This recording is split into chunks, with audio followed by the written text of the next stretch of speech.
আপনি কি জানেন বিশ্বের সবচেয়ে বিপজ্জনক বিষ সম্পর্কে, যার 1 গ্রাম বিষে কয়েক কোটি মানুষ মারা যেতে পারে?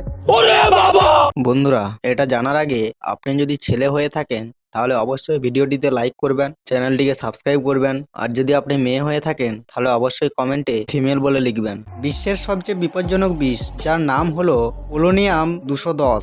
হ্যাঁ বন্ধুরা, মাত্র 1 চিমটি পরিমাণ 5 কোটি মানুষকে মেরে ফেলতে পারে। এটা একটা রেডিও অ্যাক্টিভ উপাদান যা শরীরে ঢুকলে ধীরে ধীরে শরীরকে ভিতর থেকে শেষ করে দেয়। সবচেয়ে ভয়ানক বিষয়টি হলো এটা নিঃস্বাদ, নির্গন্ধ এবং চোখে দেখা যায় না। এই মারাত্মক বিষটি আবিষ্কার করেছিলেন বিখ্যাত বিজ্ঞানী মেরি কুরি নামক এক সায়েন্টিস্ট 1898 সালে। তার জীবনেও পোলোনিয়ামের প্রভাব পড়েছিল।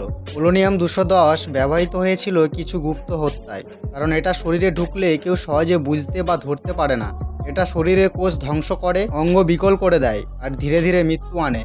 এটা বিজ্ঞান, এটা ভয়ঙ্কর, আর এটাই বাস্তব। এবার ভাবুন, এমন বিষ যা 1 ফোঁটায় কোটি মানুষের মৃত্যু আনতে পারে। ভাবতেই গা শিউরে ওঠে, তাই না? এমনই আরও তথ্য জানতে আমাদের চ্যানেলটি সাবস্ক্রাইব করে রাখুন, লাইক আর কমেন্ট করতে ভুলবেন না যেন। ধন্যবাদ।